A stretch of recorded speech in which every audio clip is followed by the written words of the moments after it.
have. Good evening, everyone, and welcome to another Northshire Presents. Thank you all so much for being here with us tonight. For those of you who don't know me, my name is Rachel Person. I'm the event manager for Northshire Bookstore in Saratoga Springs, New York.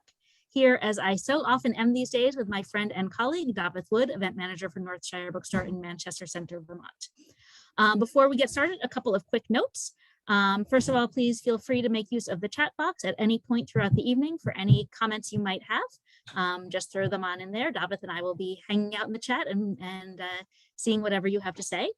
And then second of all, before Davith introduces our first bookseller guest, a note of thanks from all of us at Northshire Bookstore. Indie bookselling is a crazy business, and the last couple of years have not been easy for any of us. And we're really, really grateful for your continued loyalty and support. It means the world to us. So thank you so much for your support tonight and ongoing. We will be putting a link in the chat to a blog post that lists all of tonight's amazing featured books, and you can find those there for easy shopping and easy following along. And we hope that we'll see you in the stores or on our website sometime really soon. Thank you so much. Thanks, Rachel. We'll welcome everyone to another delightful bookseller book chat when booksellers from both Northshire's locations in Manchester and in Saratoga Springs join us to recommend and talk about some of the books they've been reading and some of their favorites. First up, it's Jen Grigsby from Manchester, Vermont. Jen, what have you been reading? Okay, so in general, I mostly always read fiction. So I'm going to be reviewing fiction. And I read an occasional memoir, so I have one memoir that I'm going to talk about, but everything else is fiction. So the first book I'm going to talk about is called Notes on an Execution by Dania Kukafka. This came out fairly recently.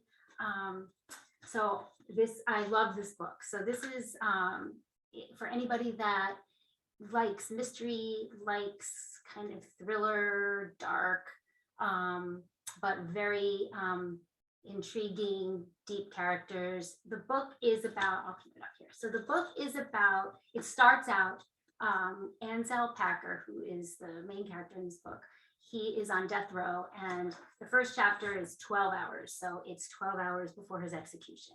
And you're sort of hearing his thoughts and getting to know him a little bit. And then the next chapter goes back to the day he was born.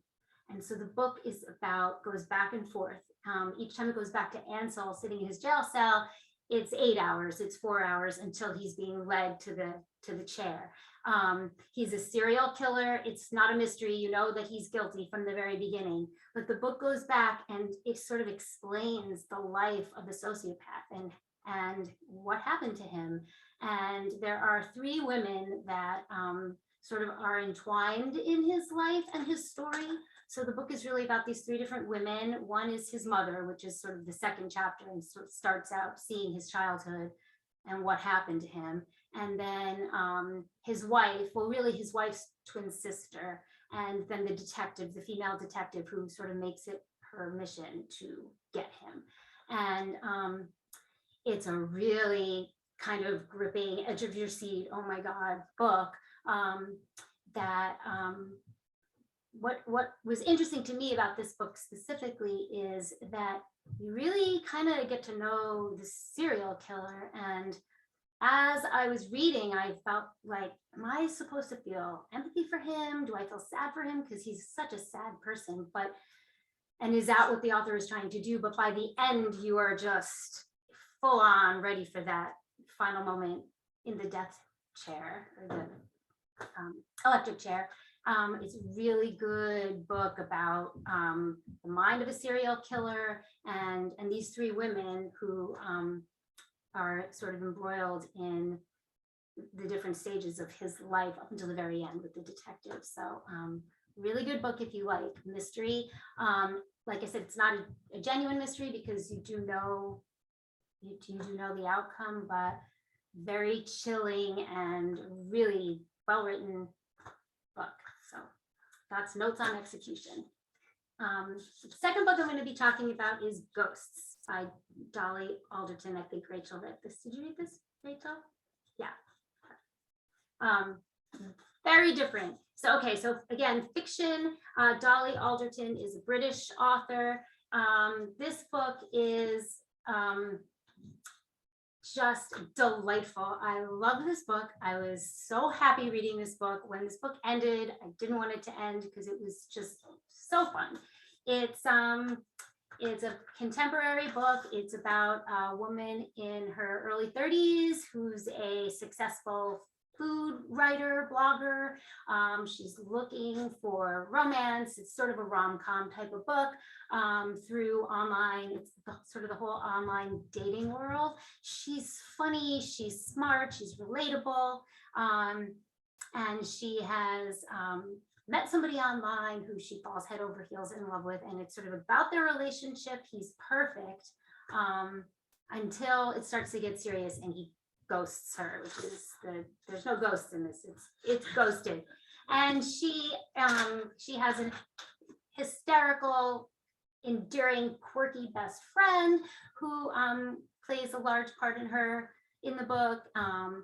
Her father is aging and has dementia, and her mother is sort of having a midlife crisis, and it's her relationship with them, which is very endearing and relatable and sweet.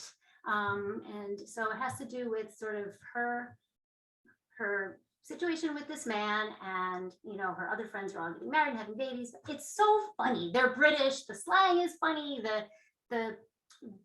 I wanted to be her friend in this book because it's just fun, and it's like a rom-com sort of, but it's well written and just a really enjoyable book. I recommend this book to people all the time.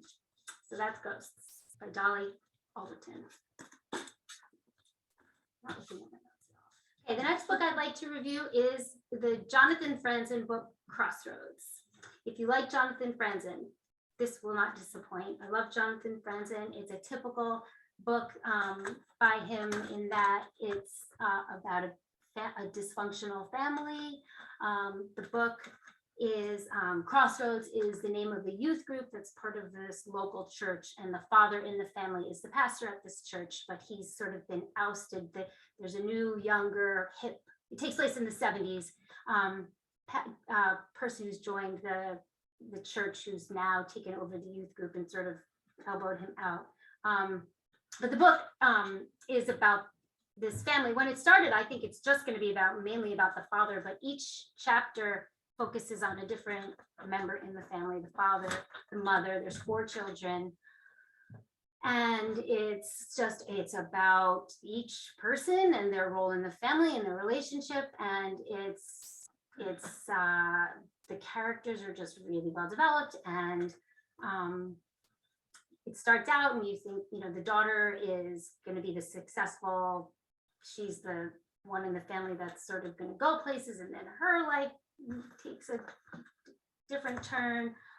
It's sad. All of these characters kind of, you're rooting for them, but they love each other, but they have all this dysfunction and conflict, and it's a really involved story about this family dynamic of dysfunction, and really good read.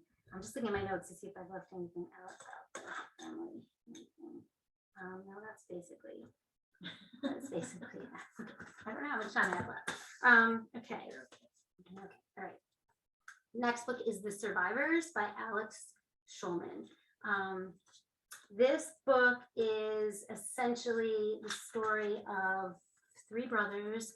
The book starts out, they're adults and they have come back and sort of reunited at their family summer lake house where they used to spend the summers of their childhood. And the police are on the way. And so you don't know really what's happened. And then it goes back in time, and it goes back to their summers as little boys growing up on the lake, and these 3 brothers and their relationship, and the parents are they're neglectful, they're abusive, and the boys growing up in this sort of wild, sort of unsupervised scenario where it's almost like verging on dangerous. Something has happened, and the main character is the oldest brother, who definitely seems tortured and mentally is sort of falling apart. You don't really understand why. You think you know. There's a very shocking surprise almost towards the end of the book where I like literally put the book down and like looked around the room like, what? Okay, kind of made it make sense. So there's a little bit of like that element of mystery in it. It's sad. It's a sad book. It's sort of a painful book, but really good. Like another kind of edge of your seat, like page turner. How's this gonna end? So, okay, I've got two more. Second to last is a memoir called Sex Cult Nun by Faith Jones. So I have like this fascination with cults. So this is a biography written by a woman who was raised in a cult. And the book, she has very early memories of being 4 years old in this cult. And it's really interesting because of how far back her memory can go and how her life and sort of coming of age in this crazy cult. And I'm so fascinated by how a person could get involved in a cult. And this one in particular was crazy. So it was, the cult was Children of God, which was like a global, very well-known cult, huge cult, and her grandfather founded it. So she was like in the family. And it's just she was raised in this communal way where there was really outrageous sexual expectations with all the women and exploitation and physical abuse, and they were constantly moving all over the world, and she somehow kind of survived growing up this way. It has a little bit of a feel like if you read Educated or Glass Castle, that kind of idea that how could anybody survive this and come out on the other side, and let alone write a book about it. And it's just really interesting how the women, the type of people that, especially the women who could get sucked into this and then have children who were involved in this, and her mother in particular, and where she came from, and her vulnerable, lost soul that gravitated and wanted this communal lifestyle and family. And she remembers a lot and writes from a very early age, and then sort of till she gets to the point where she, realizes she's got to get out of there, and how she breaks away. And it's a really interesting book. That's that. Okay, I saved my best for last. Okay, so this book is called Notes on Your Sudden Disappearance by Allison Patch. It comes out in May. And I didn't know anything about it. I saw it on the shelf. We had an advanced copy, and I read the back, and there was a blurb that compared it to The Lovely Bones, which was a book that I really liked. And that's the main reason that I just picked it up and thought I would grab it. And I could not put this book down.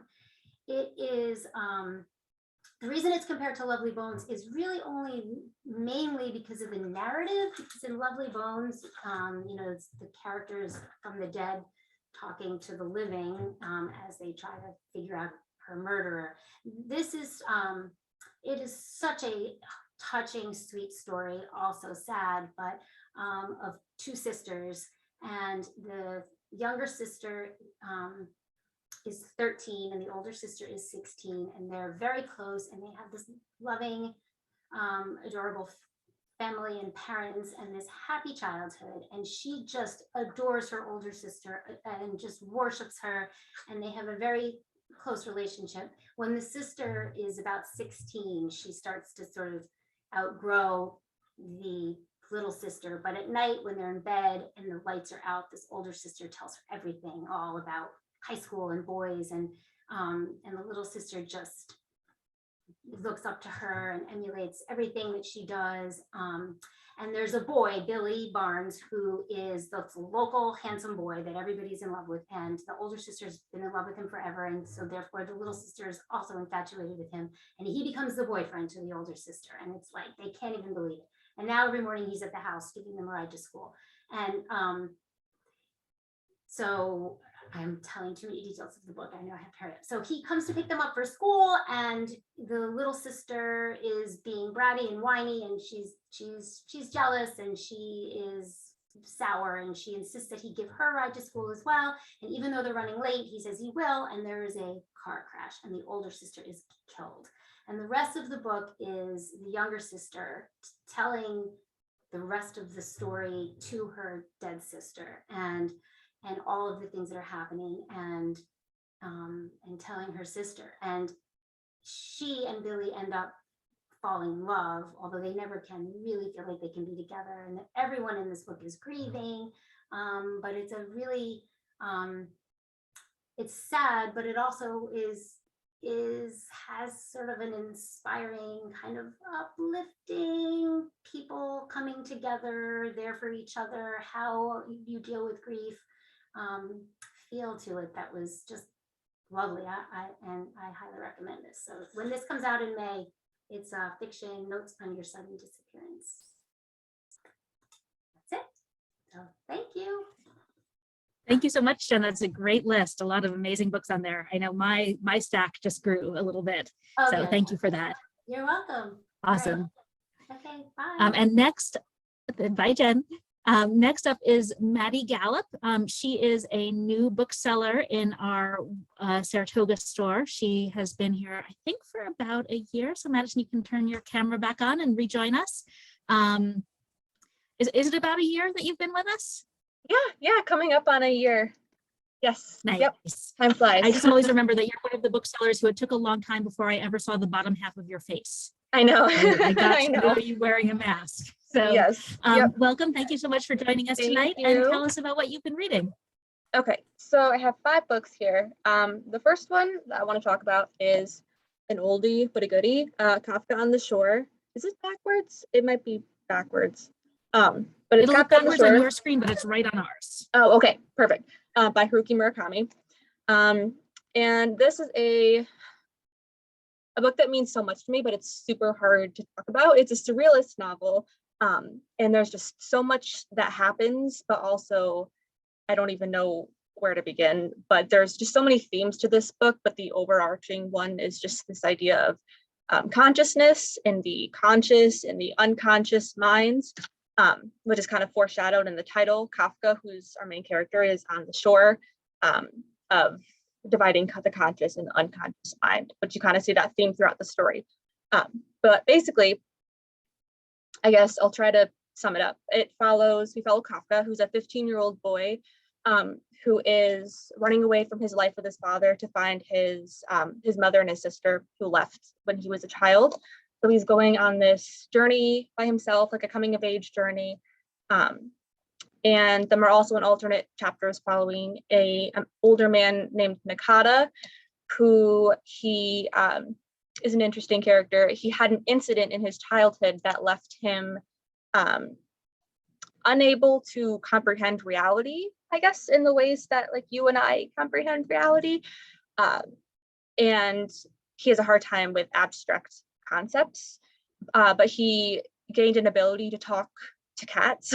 So that's how he makes his money, is he helps people find their missing cats, because he can talk to the cats. So, and he is going on a journey as well, but he doesn't even know exactly where he's going. He's just kind of letting his instincts, I guess, guide him. So yeah, we have these two characters going on these two separate journeys, and they kind of converge along the way.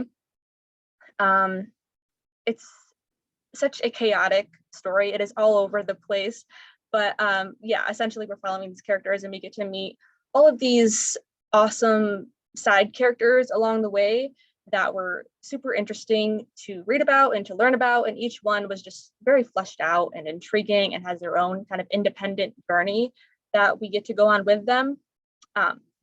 And what I've read a lot about this book, and I would agree, is that it's you can really drive yourself crazy questioning the why, like why is this happening and what's the point, and you can go on and on with these questions, but it's really kind of just about the experience, I guess. Like you just have to trust Murakami to take you on this journey with him, and I think it really pays off. It just leaves you with a very visceral kind of response that will vary along the way, from like disgust, empathy, to wonder, and then to confusion, and it's all just part of this larger experience.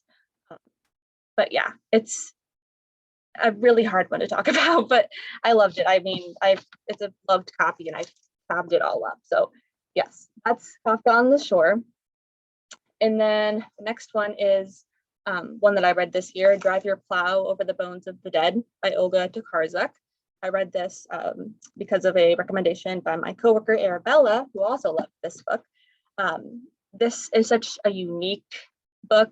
You'll notice that all these books are very much character driven. I love character driven books, but it follows our protagonist Janina, who is a middle-aged woman who lives in a remote Polish village, and she takes care of the neighboring homes in this village during the harsh winter months, where her neighbors they leave because the winters are very intense in this area.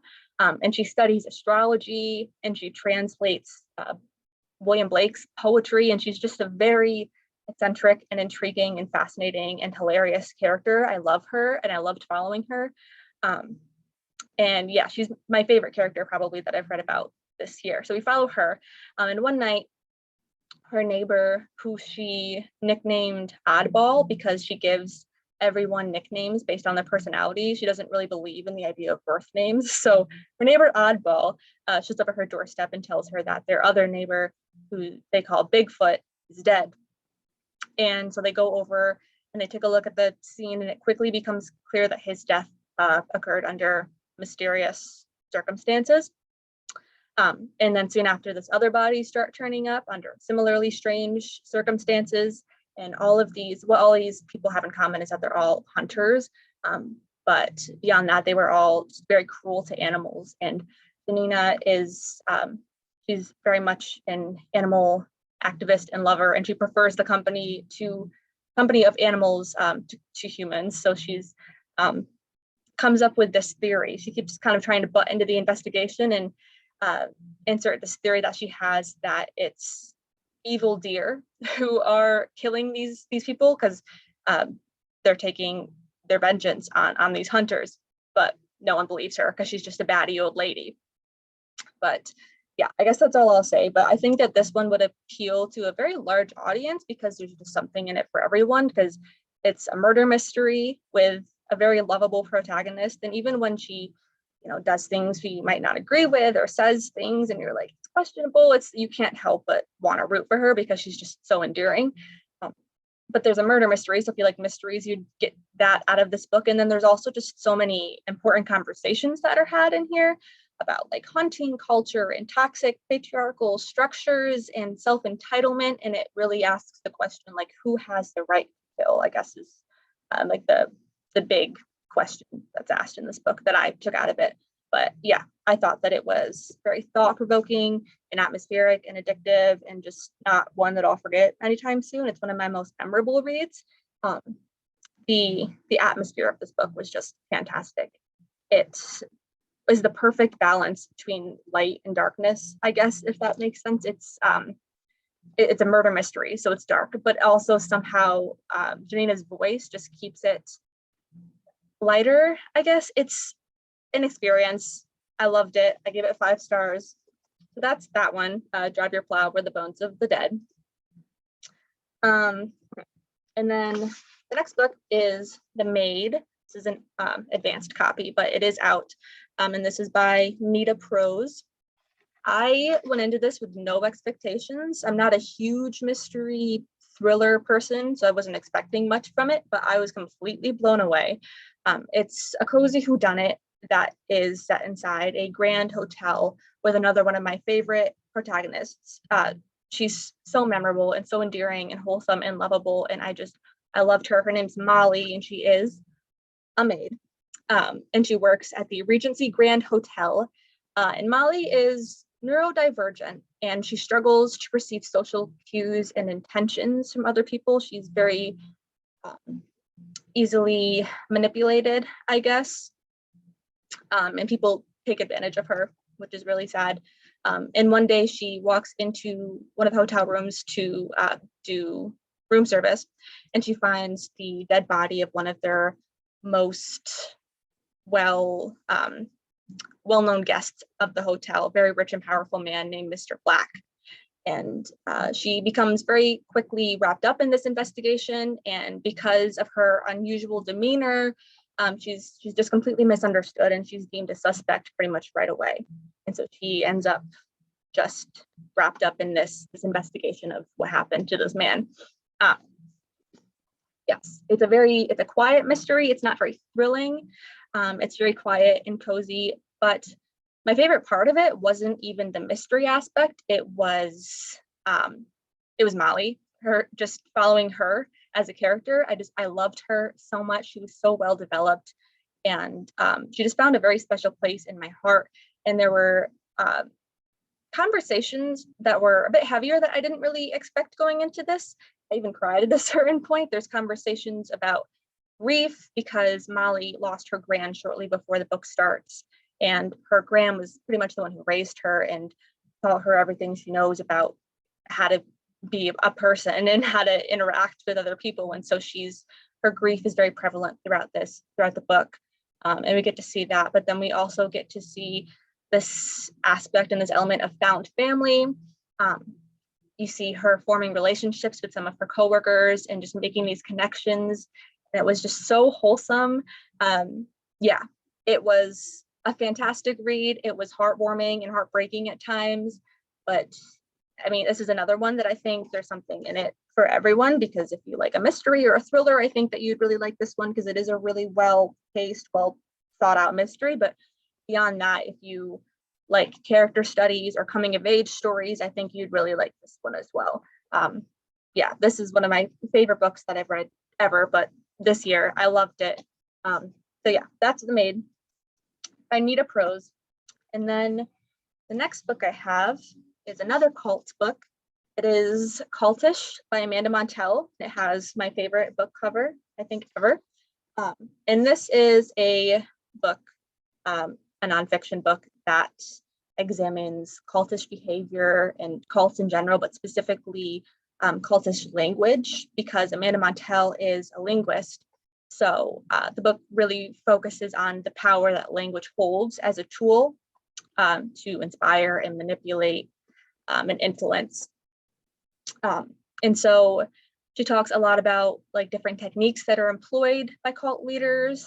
For example, like us versus them thinking, creating that divide, and then loaded language, which is essentially just very emotive language that has strong connotations, so it influences an audience. Yeah, and she talks about all of these fascinating techniques and whatnot, but it's also written with extreme empathy and understanding, which I appreciated. She talks about this idea of brainwashing, because I think it's so easy to look at like people who are in a cult from the outside and be very judgy and think, oh, it could never be me. They're totally brainwashed. And essentially she debunks that concept and says that brainwashing isn't a real thing. It doesn't exist. And how cult leaders are basically, they're really smart. They're experts at reading people and telling them exactly what they need to hear to get them on their side. And really, I guess she makes the point that most of us or any of us could kind of end up in that situation, because we've probably already been influenced by these same techniques in our daily lives. And then she gets into like the parallels between like, you know, these big cults like Jim Jones and the Manson family. And she starts talking about things like MLMs and pyramid schemes and Instagram influencers. And obviously there's a huge difference between these things and these groups. But she discusses how like the techniques that are employed by these people are kind of similar and the same in a lot of ways. And she makes this comparison between these things, like when an Instagram influencer tries to convince us to buy a certain product, and how that kind of is almost, it's the same, the same techniques, I'm repeating myself, that cult leaders use, which I thought was very interesting.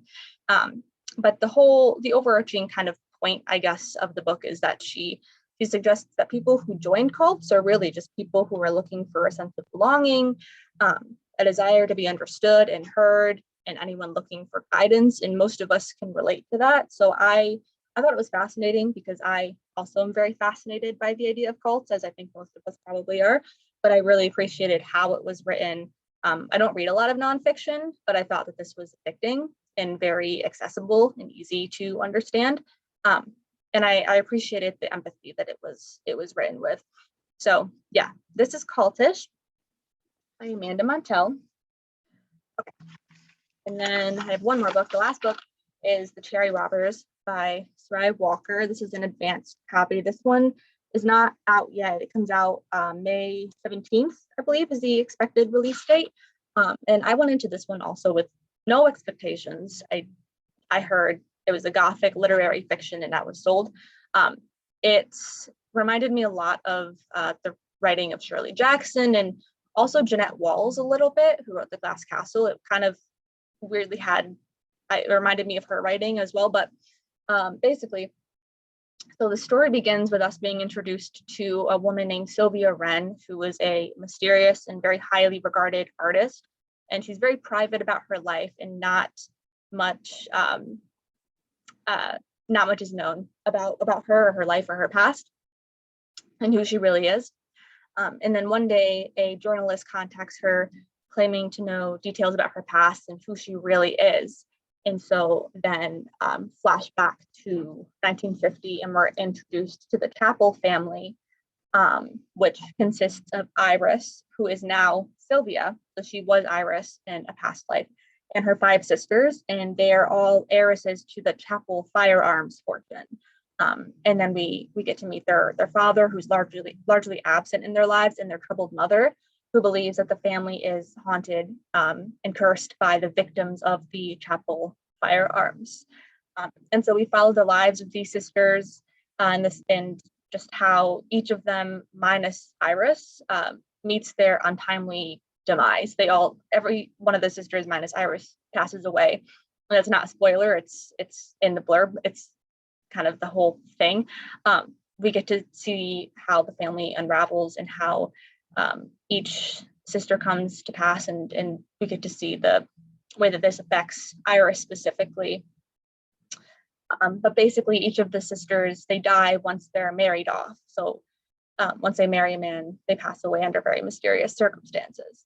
There was so much that I loved about this book. I loved the setting. It was just a stunning Gothic setting. It's described, the house that these sisters grow up in is described by Iris as like a wedding cake house. I loved the setting, and the imagery in this book was phenomenal. There were so much imagery about surrounding flowers, especially. Each of the sisters is named after a flower, which I thought was really cool. So I loved that. The writing was just beautiful and poetic. And each of the characters was just so fleshed out. They each had their own very distinct individual personalities, and it was heartbreaking getting to know them and then watching them pass away, because you kind of forget when you're reading that it's going to happen, because you get to know each of these characters and each of these siblings. And so it's dark. It's a very dark, it's a very heavy story. And there's lots of conversations about grief and intergenerational trauma. And there's also conversations about sisterhood and feminism and different forms of love in the complicated ways that we show up for the people that mean the most to us. But yes, this was a beautifully written Gothic, mostly historical fiction, but I was very surprised by this one. I loved it, and I gave it 5 stars. So yeah, those are all my books. Thank you so much, Maddie. That was great, and great list of titles. We really appreciate it. Yeah, thank you. Have a good one. Next up, we've got from another Vermont bookseller, Misty Henrichsen. Misty, share with us some of your favorite books of late. Okay, thanks. Please. Can you hear me okay? Yeah. All right. I'm going to start with my 2 favorites of the year so far. Red Paint is a new book by Sasha Lapointe. It's an autobiography. It came out only about a week ago. It's about, Sasha is an Indigenous woman. She's Coast Salish from the Coast Salish tribes. She's a punk rocker and she's a writer. And she weaves a lot of music into the writing, and her experiences are kind of lived through the music she loves and concert going. Her husband through the book, well, portion of the book is a punk rocker and in a band. So you get to kind of live experientially through her love of music and how music and the lyrics from the music kind of she identifies with everything that's going on in her life. She unlocks some buried trauma when she's researching her great-great-grandmother's history for her thesis, and she basically unwraps all that for us in the book from her childhood up, and she relives her own trauma, generational trauma, while still living through real life, you know, trauma that's happening while she's writing her thesis and you know, and what's happened recently up to this book's writing. And it's heart-wrenching and just really beautiful, but her writing is beautiful and poetic. She laces punk rock bands like Bikini Kill and PJ Harvey through it. So if you're a punk rock lover, you're gonna like it. Even if you're not, you're gonna really just love her writing and her enduring spirit. You know, she still finds strength through everything that's going on and illustrates the strength of her mother, her grandmother, her great-grandmother, and so on, and through all of their experiences.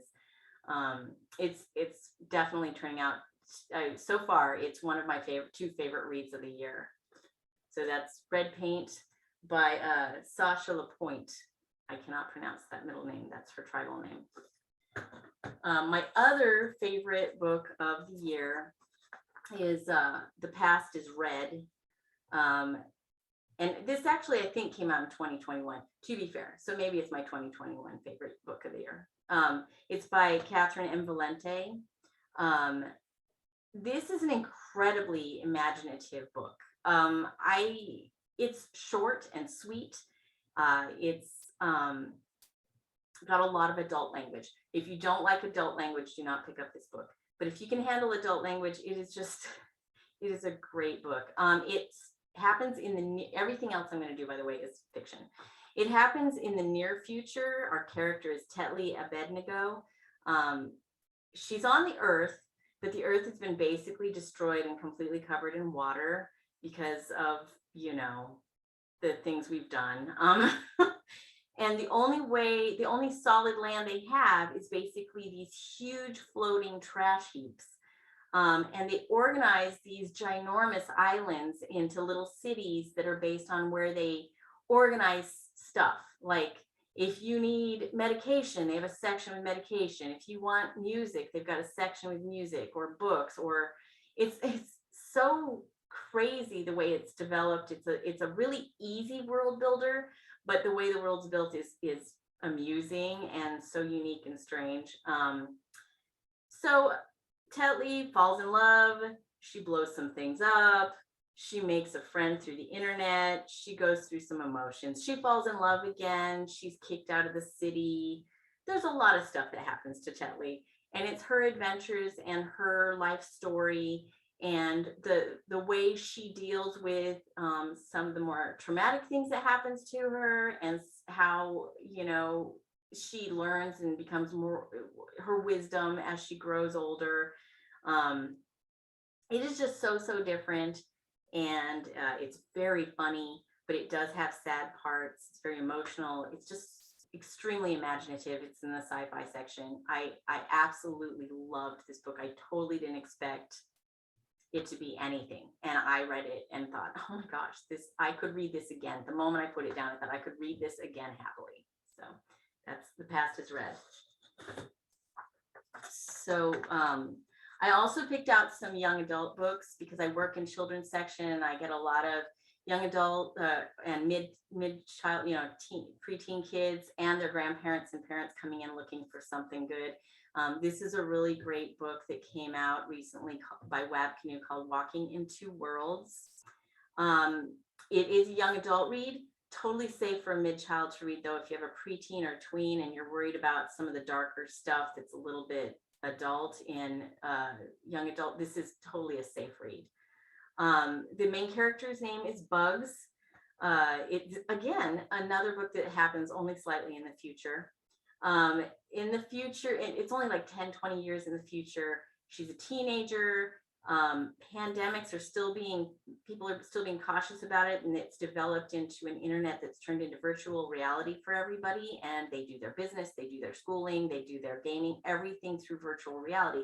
They still wander among each other, but virtual reality has become a thing for everybody. Bugs has turned into this top gamer on the internet that no one can touch.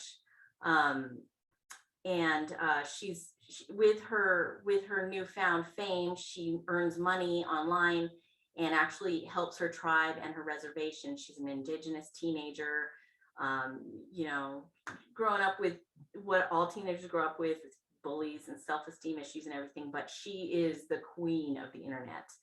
And unfortunately, in the near future, we still have toxic, misogynistic gaming groups.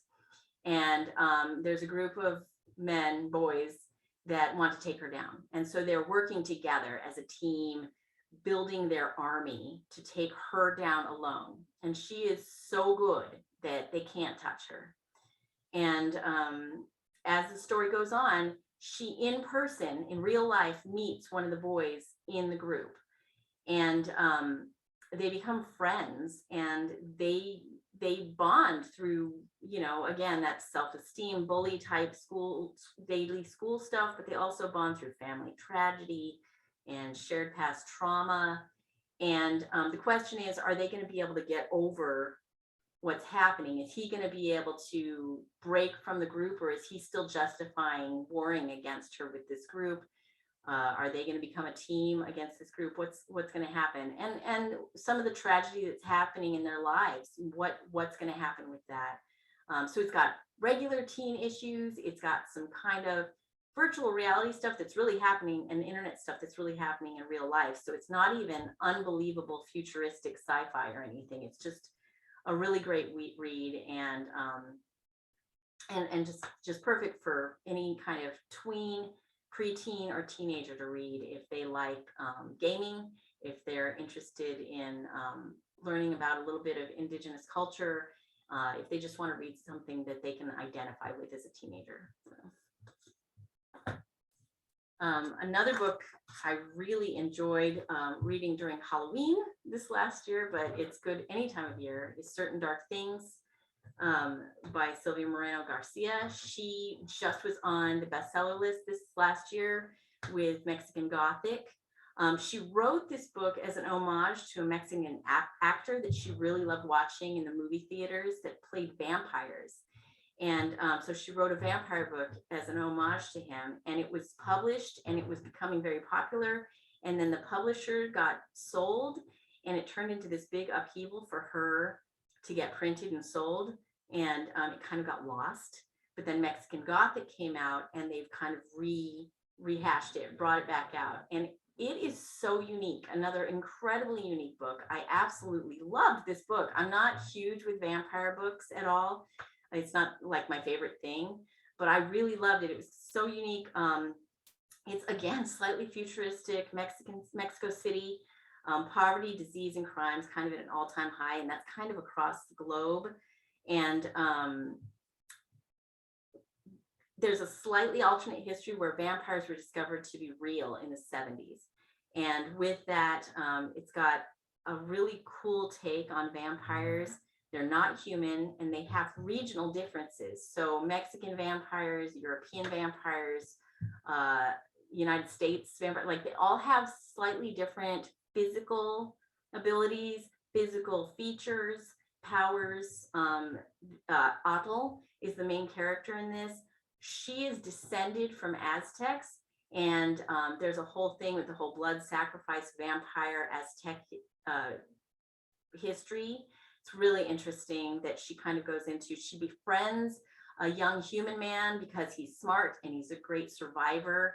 And she needs that because she's on the run from another vampire clan. who's killed off her whole family. She's young and sort of egotistical and naive, and she's learning from this human, and she and he kind of gain this bond, and they're fighting against this other vampire clan. And there's just it's so interesting. Again, it's a world builder that's very simple because it's already happening in a Mexico City that's not that uncommon, you know, to the mind in any city in the world. But at the same time, it like brings up this whole new vampire ideology, kind of fiction that I absolutely loved. And she was good at really depicting the scenery and what everyone was kind of doing. And it was really beautiful, really beautiful. Like you could really see Athel's beauty and, you know, their relationship and how they saw everything. It was really descriptive and great. So Certain Dark Things. And then one of my more recent reads was The Archer by Shruti Swami. This has come out pretty recently as well. It happens in 1960s and 70s India with Vidya. It starts with her as a child. It goes throughout her entire life, but it skips through. She's got a mother who's kind of broken and emotionally having a difficult time being there for Vidya. She's had some emotional trauma and good evening, breakdowns. and thank you for shopping at Northshire. And the bookstore will be closing in just a few minutes at 7 p.m. Please bring any final purchases to the front service desk. Again, the bookstore will be closing in just a few minutes at 7 p.m. Thanks so much and have a great evening. She decides she wants to try an Indian classic dance called Kathak. Her mother, it's like one of the few things her mother gives her, but tells her you have to become, this has to be a part of your life in such a huge way. And it does. She devotes her entire life to Kathak and going to school so that she hopefully doesn't have to marry and she doesn't have to have children because she's really worried she's going to become just like her mother. And it follows her through her life with her father, her brother, somebody she falls in love with in college.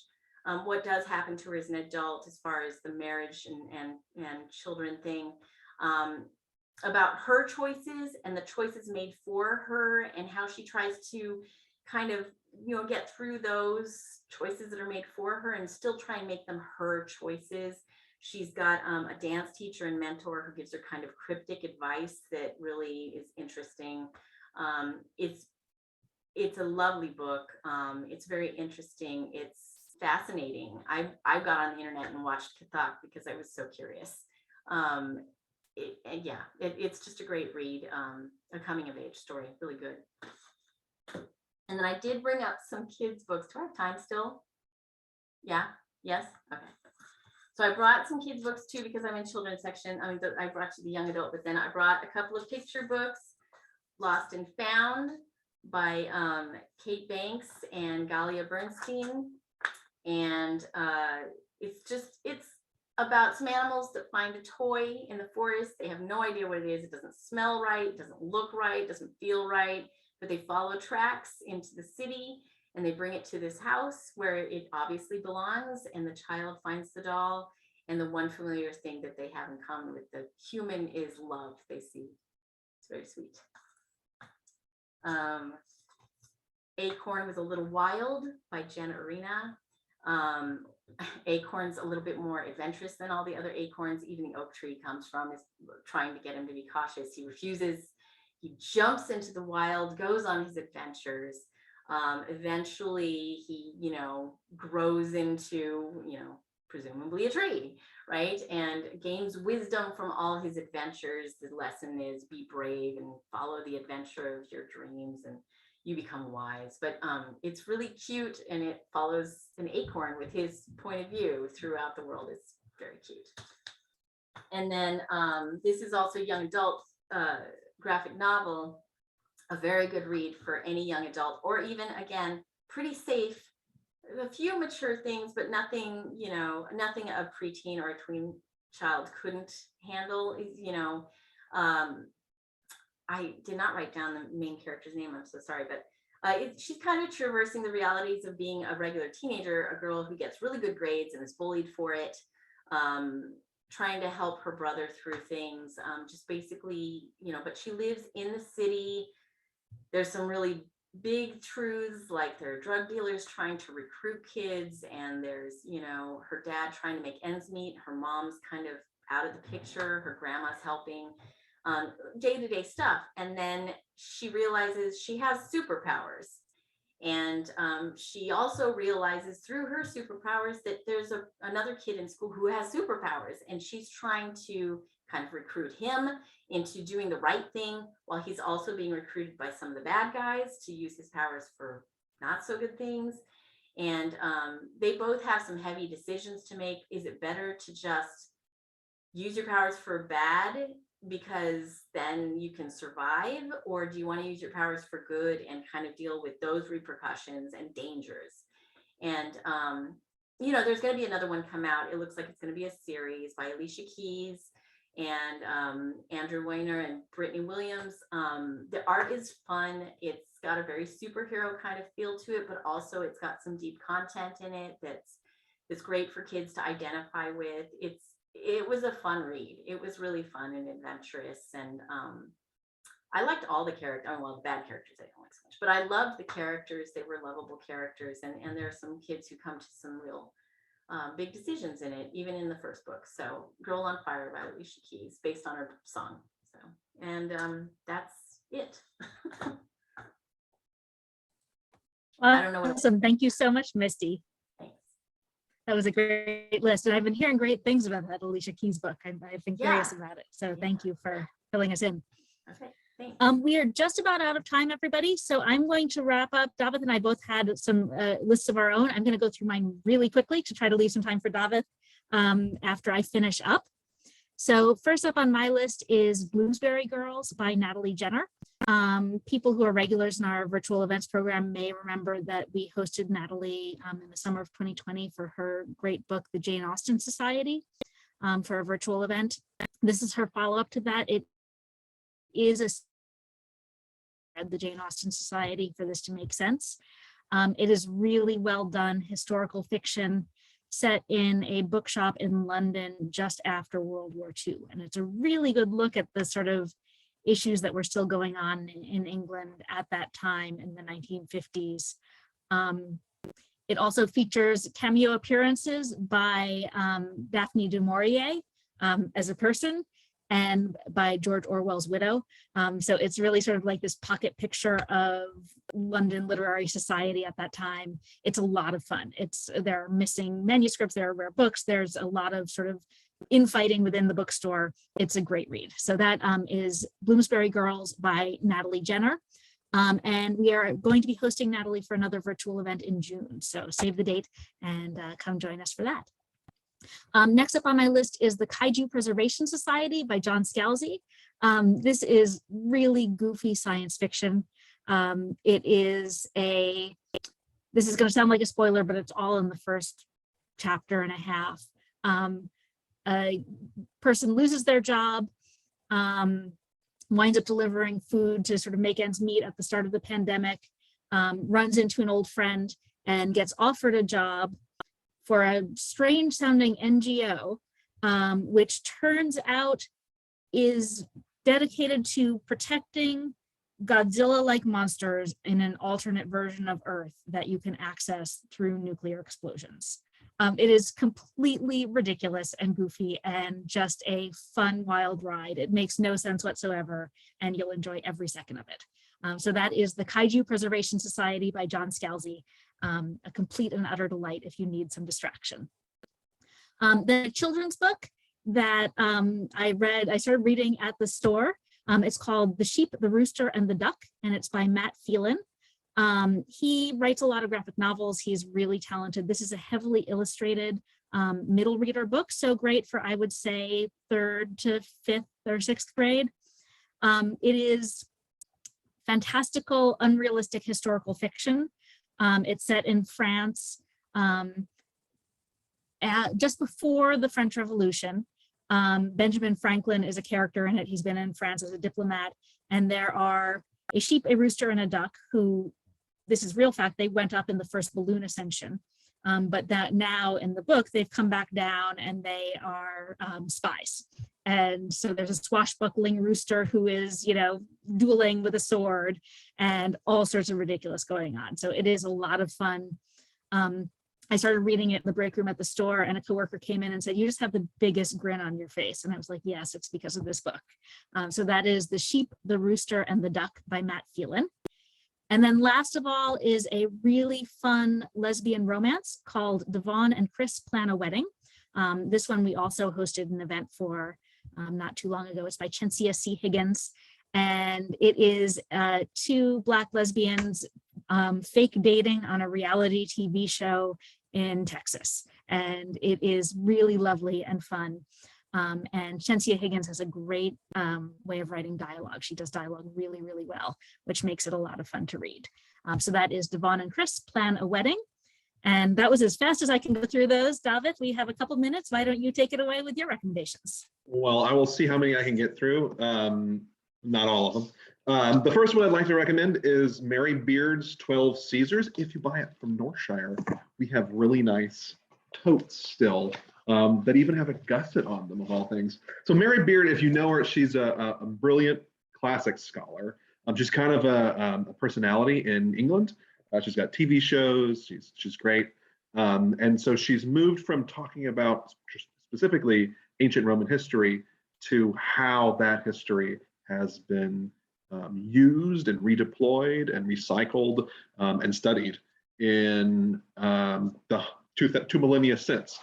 So this book particularly looks at the sort of the 12 canonical Caesars from Suetonius's 12 Caesars, the book, and looks at how they're represented at the time as emblems of autocracy.